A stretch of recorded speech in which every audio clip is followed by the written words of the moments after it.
ਵਾਹਿਗੁਰੂ ਜੀ ਕਾ ਖਾਲਸਾ ਵਾਹਿਗੁਰੂ ਜੀ ਕੀ ਫਤਿਹ। ਬਾਣੀ ਬਿਰਲੋ ਵਿਚਾਰਸੀ ਜੇ ਕੋ ਗੁਰਮੁਖ ਹੋਏ, ਇਹ ਬਾਣੀ ਮਹਾਪੁਰਖ ਕੀ ਨਿਜ ਘਰ ਵਾਸਾ ਹੋਏ। ਸਾਧ ਸੰਗਤ ਜੀ, ਆਪ ਜੀ ਨੂੰ ਸ੍ਰੀ ਗੁਰੂ ਗ੍ਰੰਥ ਸਾਹਿਬ ਜੀ ਦੇ ਗੁਰਤਾ ਗੱਦੀ ਦਿਵਸ ਦੀਆਂ ਲੱਖ ਲੱਖ ਵਧਾਈਆਂ ਹੋਣ। ਅੱਜ ਦੇ ਦਿਨ ਨਾਂਦੇੜ ਦੀ ਧਰਤੀ ਤੇ ਸ੍ਰੀ ਗੁਰੂ ਗੋਬਿੰਦ ਸਿੰਘ ਸਾਹਿਬ ਪਿਤਾ ਨੇ ਸ੍ਰੀ ਗੁਰੂ ਗ੍ਰੰਥ ਸਾਹਿਬ ਜੀ ਨੂੰ ਉੱਚੇ ਤਖਤ ਤੇ ਸੁਸ਼ੋਭਿਤ ਕਰਕੇ ਪਰਿਕਰਮਾ ਕਰਦਿਆਂ ਹੋਇਆਂ ਆਪਣਾ ਸੀਸ ਨਿਵਾਇਆ ਅਤੇ ਸਾਰੀਆਂ ਸੰਗਤਾਂ ਨੂੰ ਉਪਦੇਸ਼ ਦਿੱਤਾ ਕਿ ਅੱਜ ਤੋਂ ਬਾਅਦ ਦੇਹਧਾਰੀ ਗੁਰੂ ਦੀ ਪ੍ਰਥਾ ਖਤਮ ਤੇ ਅੱਜ ਤੋਂ ਬਾਅਦ ਜੁਗੋ ਜੁਗ ਅਟਲ ਸ੍ਰੀ ਗੁਰੂ ਗ੍ਰੰਥ ਸਾਹਿਬ ਜੀ ਸਾਰੀ ਮਾਨਵਤਾ ਦੇ ਗੁਰੂ ਹਨ। ਤਾਂ ਅਸੀਂ ਉਸ ਦਿਨ ਤੋਂ ਬਾਅਦ ਜੋ ਗੁਰੂ ਦੇ ਸਿੱਖ ਹਨ ਉਹ ਗੁਰੂ ਗ੍ਰੰਥ ਸਾਹਿਬ ਜੀ ਨੂੰ ਸਜਦਾ ਕਰਦੇ ਹਨ, ਹੋਰ ਕਿਸੇ ਨੂੰ ਨਹੀਂ ਕਰਦੇ। ਭਾਈ ਸਾਹਿਬ ਭਾਈ ਨੰਦ ਲਾਲ ਜੀ ਕਹਿੰਦੇ ਨੇ, ਹਰ ਕਸ ਕੇ ਸੇ ਸੋਕੇ ਤੋ ਕਦਮ ਅੱਜ ਸਰ ਸਾਖਤ ਬਰ ਨਹੁ ਤਬ ਕੇ ਚਰਖ ਅਲਮ ਬਰ ਅਫਰਾਖਤ। ਜੋ ਬਾਣੀ ਪੜ੍ਹਦਾ ਏ, ਸੁਣਦਾ ਏ, ਵਿਚਾਰਦਾ ਹੈ, ਆਪਣੇ ਹਿਰਦੇ ਵਿੱਚ ਵਸਾਉਂਦਾ ਹੈ, ਉਸ ਦਾ ਨਵਾਂ ਤਬਕਾਂ ਦੇ ਉੱਪਰ ਮੈਂ ਝੰਡਾ ਝੂਲਦਾ ਹੋਇਆ ਦੇਖਿਆ। ਜੋ ਵੀ ਕੋਈ ਗੁਰਬਾਣੀ ਨੂੰ ਆਪਣੇ ਹਿਰਦੇ ਵਿੱਚ ਵਸਾਦਾ ਹੈ ਉਹ ਅਸੀਮ ਵਾਹਿਗੁਰੂ ਨਾਲ ਉਸ ਦਾ ਸੰਬੰਧ ਜੁੜ ਜਾਂਦਾ ਹੈ। ਤਾਂ ਇਸ ਲਈ ਅਸੀਂ ਗੁਰਬਾਣੀ ਦੇ ਨਾਲ ਆਪਣਾ ਸੰਬੰਧ ਜੋੜੀਏ, ਗੁਰਬਾਣੀ ਪੜ੍ਹੀਏ ਅਤੇ ਵਿਚਾਰੀਏ। ਸਾਧ ਸੰਗਤ ਜੀ, ਜਿਸ ਤਰ੍ਹਾਂ ਗੁਰੂ ਨਾਨਕ ਪਾਤਸ਼ਾਹ ਜੀ ਦੇ ਪਾਸ ਭਾਈ ਲਹਿਣਾ ਜੀ ਸੇਵਾ ਕਰਦੇ ਰਹੇ, ਜਦੋਂ ਉਹਨਾਂ ਦੀ ਸੇਵਾ ਤੋਂ ਪ੍ਰਸੰਨ ਹੋਏ ਤਾਂ ਗੁਰੂ ਨਾਨਕ ਪਾਤਸ਼ਾਹ ਜੀ ਨੇ ਇੱਕ ਦਿਨ ਉੱਚੇ ਸਿੰਘਾਸਨ ਤੇ ਬਿਠਾ ਕੇ ਪਰਿਕਰਮਾ ਕਰਦਿਆਂ ਹੋਇਆਂ ਆਪਣਾ ਸਿਰ ਗੁਰੂ ਅੰਗਦ ਪਾਤਸ਼ਾਹ ਜੀ ਦੇ ਚਰਨਾਂ ਦੇ ਵਿੱਚ ਰੱਖ ਦਿੱਤਾ।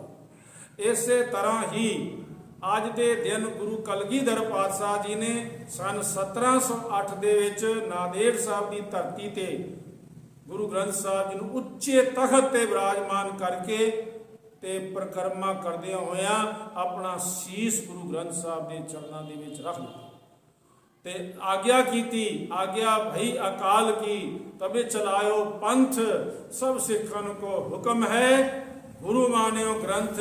ਸਾਰੇ ਪੰਥ ਨੂੰ ਹੁਕਮ ਕੀਤਾ ਕਿ ਤੁਹਾਡਾ ਸੀਸ ਜੋ ਹੈ ਗੁਰੂ ਗ੍ਰੰਥ ਸਾਹਿਬ ਜੀ ਦੇ ਅੱਗੇ ਝੁਕੇ, ਹੋਰ ਕਿਸੇ ਦੇ ਅੱਗੇ ਨਾ ਝੁਕੇ। ਇੱਕ ਵਾਰ ਅੰਮ੍ਰਿਤਸਰ ਸਾਹਿਬ ਦੇ ਵਿੱਚ ਗੁਰਤਾ ਗੱਦੀ ਦਿਵਸ ਮਨਾਇਆ ਜਾ ਰਿਹਾ ਸੀ ਤਾਂ ਉਸ ਵਿੱਚ ਦੇਸ਼ ਵਿਦੇਸ਼ਾਂ ਤੋਂ ਬੜੇ ਬੜੇ ਵਿਦਵਾਨ, ਦਾਰਸ਼ਨਿਕ, ਆਲਮ ਫਾਜ਼ਲ ਬੁਲਾਏ ਗਏ। ਉਸ ਦੇ ਵਿੱਚ ਪੰਥ ਰਤਨ ਗਿਆਨੀ ਸੰਤ ਸਿੰਘ ਮਸਕੀਨ ਜੀ ਨੂੰ ਵੀ ਬੁਲਾਇਆ ਗਿਆ ਅਤੇ ਦਿੱਲੀ ਤੋਂ ਨਿਜ਼ਾਮੂਦੀਨ ਔਲੀਆ ਦਰਗਾਹ ਦੇ ਇੱਕ ਔਲੀਆ ਸਾਹਿਬ ਸਨ, ਉਹਨਾਂ ਨੂੰ ਵੀ ਬੁਲਾਇਆ ਗਿਆ। ਤਾਂ ਉੱਥੇ ਜਦੋਂ ਨਿਜ਼ਾਮੂਦੀਨ ਦੇ ਔਲੀਆ ਸਾਹਿਬ ਨੂੰ ਸਮਾਂ ਦਿੱਤਾ ਗਿਆ ਤਾਂ ਉਸ ਨੇ ਖੜੇ ਹੋ ਕੇ ਕਿਹਾ ਕਿ ਮੈਂ ਅੱਜ ਇੱਕ ਤੁਹਾਡੇ ਸਾਹਮਣੇ ਸੱਚਾਈ ਰੱਖਣ ਲੱਗਾ ਕਿ ਭਾਵੇਂ ਮੈਂ ਮੁਸਲਮਾਨ ਹਾਂ ਤੇ ਮੈਨੂੰ ਆਪਣੇ ਧਰਮ ਤੇ ਮਾਣ ਹੈ, ਫਖਰ ਹੈ। ਮੈਂ ਕੁਰਾਨ ਸ਼ਰੀਫ ਪੜ੍ਹਦਾ ਹਾਂ, ਮੈਂ ਹਜ਼ਰਤ ਮੁਹੰਮਦ ਸਾਹਿਬ ਦੇ ਉੱਪਰ ਵਿਸ਼ਵਾਸ ਕਰਦਾ ਹਾਂ, ਮੈਨੂੰ ਆਪਣੀ ਸੰਸਕ੍ਰਿਤੀ ਤੇ ਆਪਣੀ ਸਭਿਅਤਾ ਤੇ ਮਾਣ ਹੈ। ਪਰ ਜਿਸ ਦਿਨ ਦੁਨੀਆ ਸਿਆਣੀ ਹੋਏਗੀ ਉਸ ਦਿਨ ਸਾਰੀ ਦੁਨੀਆ ਦਾ ਸਿਰ ਗੁਰੂ ਗ੍ਰੰਥ ਸਾਹਿਬ ਜੀ ਦੇ ਅੱਗੇ ਝੁਕੇਗਾ ਤੇ ਉਹ ਮੰਨ ਲੈਣਗੇ ਕਿ ਸਾਰੀ ਮਾਨਵਤਾ ਦੇ ਰਹਿਬਰ ਧੰਨ ਸ੍ਰੀ ਗੁਰੂ ਗ੍ਰੰਥ ਸਾਹਿਬ ਜੀ ਹਨ। ਤਾਂ ਫਿਰ ਉਹਨਾਂ ਨੇ ਆਪੇ ਹੀ ਨਾਲ ਸਵਾਲ ਕੀਤਾ ਕਿ ਕੀ ਤੁਸੀਂ ਸਮਝਦੇ ਹੋ ਕਿ ਅੱਜ ਦੁਨੀਆ ਪਾਗਲ ਹੈ? ਹਾਂ, ਉਹ ਕਹਿੰਦਾ ਮੈਂ ਕਹਾਂਗਾ ਅਜੇ ਦੁਨੀਆ ਪਾਗਲ ਹੈ, ਅਜੇ ਸਿਆਣੀ ਨਹੀਂ ਹੋਈ। ਜਿਸ ਦਿਨ ਸਿਆਣੀ ਹੋ ਜਾਏਗੀ ਮੈਂ ਦਾਅਵੇ ਨਾਲ ਕਹਿੰਦਾ ਕਿ ਉਸ ਦਿਨ ਸਾਰੀ ਮਾਨਵਤਾ ਦਾ ਸਿਰ ਗੁਰੂ ਗ੍ਰੰਥ ਸਾਹਿਬ ਜੀ ਦੇ ਅੱਗੇ ਝੁਕੇਗਾ। ਤੇ ਇਹ ਗੁਰੂ ਗ੍ਰੰਥ ਸਾਹਿਬ ਜੀ ਦੀ ਵਡਿਆਈ ਹੈ, ਗੁਰੂ ਗ੍ਰੰਥ ਸਾਹਿਬ ਜੀ ਦੀ ਮਹਿਮਾ ਹੈ। ਜਾਰਜ ਪੰਚਮ ਜਦੋਂ ਭਾਰਤ ਦੇ ਵਿੱਚ ਆਏ ਤਾਂ ਉਹਨਾਂ ਦੇ ਸਾਹਮਣੇ ਇੱਕ ਸਵਾਲ ਰੱਖਿਆ ਗਿਆ ਕਿ ਤੁਸੀਂ ਇਹ ਗੱਲ ਦੱਸੋ ਕਿ ਦੁਨੀਆ ਦੇ ਵਿੱਚ ਬਹੁਤ ਧਾਰਮਿਕ ਗ੍ਰੰਥ ਨੇ, ਉਹਨਾਂ ਵਿੱਚੋਂ ਸਭ ਤੋਂ ਮਹਾਨ, ਸਭ ਤੋਂ ਸ੍ਰੇਸ਼ਟ ਕੌਣ ਹੈ? ਤਾਂ ਜਾਰਜ ਨੇ ਕਿਹਾ ਫਿਰ ਇਸ ਤਰ੍ਹਾਂ ਕਰੋ, ਤੁਸੀਂ ਆਪਣੇ ਧਾਰਮਿਕ ਗ੍ਰੰਥ ਲੈ ਕੇ ਆਓ। ਤਾਂ ਉਹਨਾਂ ਸੋਚਿਆ ਵੀ ਇਹ ਪਹਿਲਾਂ ਅਧਿਐਨ ਕਰਨਗੇ, ਤਾਂ ਪਾਦਰੀ ਜੀ ਗਏ, ਉਹ ਬਾਈਬਲ ਲੈ ਆਏ, ਅਤੇ ਮੁਸਲਮਾਨ ਵੀਰ ਗਿਆ ਉਹ ਆਪਣੇ ਕੁਰਾਨ ਸ਼ਰੀਫ ਲੈ ਆਏ, ਤੇ ਹਿੰਦੂ ਵੀਰ ਗਿਆ ਉਹ ਭਾਗਵਤ ਗੀਤਾ ਤੇ ਰਾਮਾਇਣ ਲੈ ਕੇ ਆ ਗਏ। ਤੇ ਪਰ ਜਦੋਂ ਸਿੱਖਾਂ ਨੂੰ ਪੁੱਛਿਆ ਗਿਆ ਤਾਂ ਉਹਨਾਂ ਨੇ ਕਿਹਾ ਜੀ ਅਸੀਂ ਪ੍ਰਕਾਸ਼ ਕਰਾਂਗੇ, ਪਰ ਇੱਕ ਮਰਿਆਦਾ ਦੇ ਵਿੱਚ। ਸਾਨੂੰ ਸਥਾਨ ਇੱਕ ਨਿਵੇਕਲਾ ਦਿੱਤਾ ਜਾਵੇ, ਤਾਂ ਇੱਕ ਨਿਵੇਕਲਾ ਸਥਾਨ ਉਹਨਾਂ ਦਿੱਤਾ। ਉਸ ਨੂੰ ਸਾਫ਼ ਸੁਥਰਾ ਕਰਕੇ ਉੱਥੇ ਚੰਦੋਵਾ ਲਗਾ ਕੇ ਤੇ ਸਿੰਘ ਜਿਹੜੇ ਨੇ ਸ਼ਬਦਾਂ ਦਾ ਗਾਇਨ ਕਰਦਿਆਂ ਹੋਇਆਂ ਸ੍ਰੀ ਗੁਰੂ ਗ੍ਰੰਥ ਸਾਹਿਬ ਜੀ ਦਾ ਸਰੂਪ ਲੈ ਕੇ ਆਏ ਅਤੇ ਪ੍ਰਕਾਸ਼ ਕੀਤਾ। ਨਾਲ ਬਾਬਾ ਅਤਰ ਸਿੰਘ ਜੀ ਨੇ ਸ਼ਬਦ ਪੜਿਆ, ਕੋ ਹਰ ਸਮਾਨ ਨਹੀਂ ਰਾਜਾ, ਇਹ ਭੂਪਤ ਸਭ ਦਿਵਸ ਚਾਰ ਕੇ ਝੂਠੇ ਕਰਤ ਦਿਵਾਜਾ। ਸਾਡੇ ਬਾਦਸ਼ਾਹ ਵੀ ਗੁਰੂ ਗ੍ਰੰਥ ਸਾਹਿਬ ਜੀ ਹਨ, ਸਾਡੇ ਧਾਰਮਿਕ ਰਹਿਬਰ ਵੀ ਗੁਰੂ ਗ੍ਰੰਥ ਸਾਹਿਬ ਜੀ ਹਨ, ਤੇ ਅਸੀਂ ਗੁਰੂ ਗ੍ਰੰਥ ਸਾਹਿਬ ਜੀ ਤੋਂ ਇਲਾਵਾ ਹੋਰ ਕਿਸੇ ਦੇ ਅੱਗੇ ਆਪਣਾ ਸਿਜਦਾ ਨਹੀਂ ਕਰਦੇ।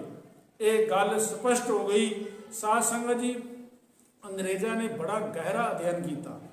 ਉਹਨਾਂ ਨੇ ਕਿਹਾ ਅਸੀਂ ਸੰਸਾਰ ਦੇ ਵੱਡੇ ਹਿੱਸੇ ਦੇ ਉੱਪਰ ਰਾਜ ਕਾਇਮ ਕੀਤਾ ਹੈ, ਪਰ ਸਾਨੂੰ ਜਿਤਨੀ ਦਿੱਕਤ, ਜਿਤਨੇ ਦੁੱਖਾਂ ਦਾ ਸਾਹਮਣਾ, ਮੁਸੀਬਤ ਦਾ ਸਾਹਮਣਾ ਇਹ ਪੰਜਾਬ ਦਾ ਰਾਜ ਹਾਸਲ ਕਰਨ ਵਿੱਚ ਲੈਣਾ ਪਿਆ, ਇਤਨਾ ਦਿੱਕਤ ਸਾਨੂੰ ਹੋਰ ਕਿਧਰੇ ਵੀ ਨਹੀਂ ਆਈ ਜਿਤਨੀ ਦਿੱਕਤ ਇੱਥੇ ਆਈ ਹੈ।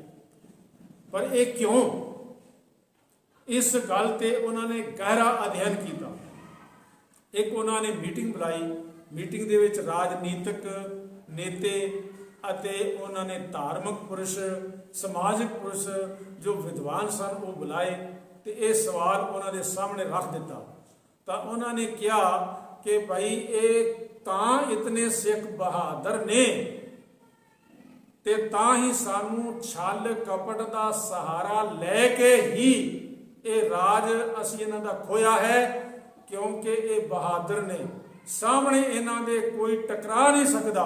ਇਹ ਗੱਲ ਦੀਪਕ ਫੌਜੀ ਜੋ YouTube ਤੇ ਛਾਏ ਹੋਏ ਨੇ ਉਹਨਾਂ ਵੀ ਕਹੀ ਹੈ, ਸਿੱਖਾਂ ਦੇ ਨਾਲ ਕੋਈ ਸਿੱਧੇ ਤੌਰ ਤੇ ਟਕਰਾ ਨਹੀਂ ਸਕਦਾ। ਜਦੋਂ ਵੀ ਕੋਈ ਟਕਰਾਉਂਦਾ ਹੈ ਉਹ ਛਲ ਦਾ, ਕਪਟ ਦਾ ਸਹਾਰਾ ਲੈਂਦਾ ਹੈ, ਜਾਂ ਉਹ ਮਿੱਠੇ ਦੇ ਵਿੱਚ ਜ਼ਹਿਰ ਮਿਲਾ ਕੇ ਦਿੰਦਾ ਹੈ, ਉਹ ਵੀ ਇੱਕ ਝੂਠ ਦਾ ਸਹਾਰਾ ਲੈ ਕੇ।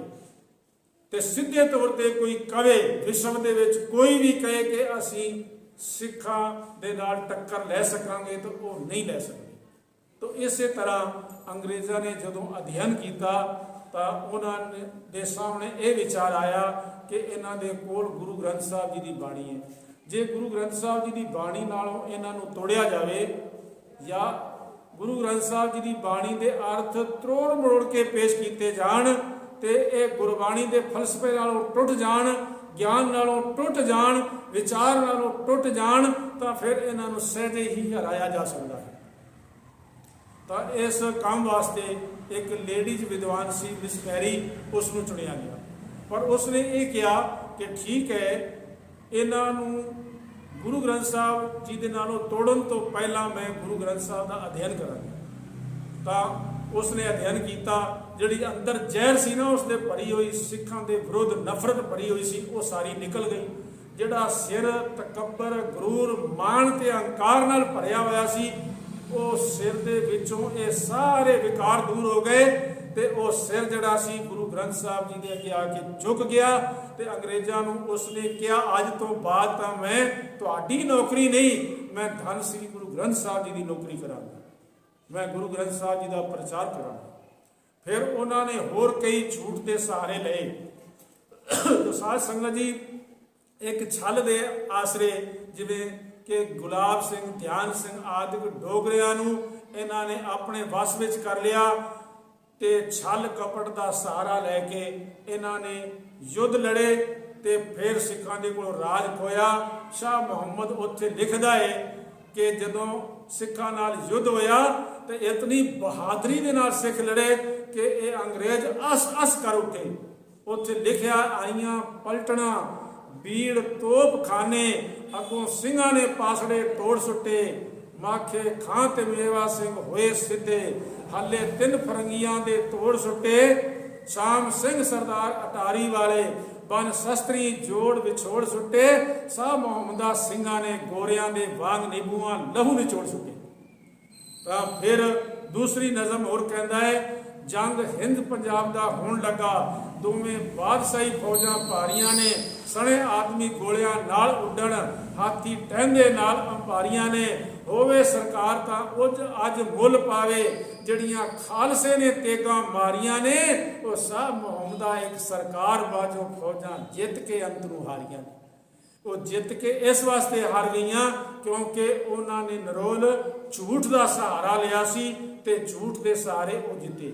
और उन्होंने बाद में ये मनिया भी कि सिखो तुसी हारे नहीं, तुहानू हराया गया है, असी क्योंकि छल कपट झूठ का सहारा लिया है, लेकिन सीधे तौर पर असी तुहाडे नाल टकराउंदे तां असी कदे भी तुहाडे कोलों ये राज प्राप्त ना कर सकते। ते जे सिख अज भी बाणी नाल जुड़े ते अज भी सिख दे अंदर उही गुण मौजूद हैं, उही गुण प्राप्त हो सकते हैं ਜਿਹੜੇ गुण उन्होंने पुरातन ਸਿੰਘਾਂ ਦੇ ਵਿੱਚ ਸਨ। ਸਾਧ ਸੰਗਤ ਇਤਨੇ ਕੋ ਵਚਨ ਪ੍ਰਵਾਨ ਕਰਨਾ ਜੀ, ਹੋਈਆਂ ਭੁੱਲਾਂ ਦੀ ਖਿਮਾ ਬਖਸ਼ਣੀ ਜੀ। ਵਾਹਿਗੁਰੂ ਜੀ ਕਾ ਖਾਲਸਾ, ਵਾਹਿਗੁਰੂ ਜੀ ਕੀ ਫਤਿਹ।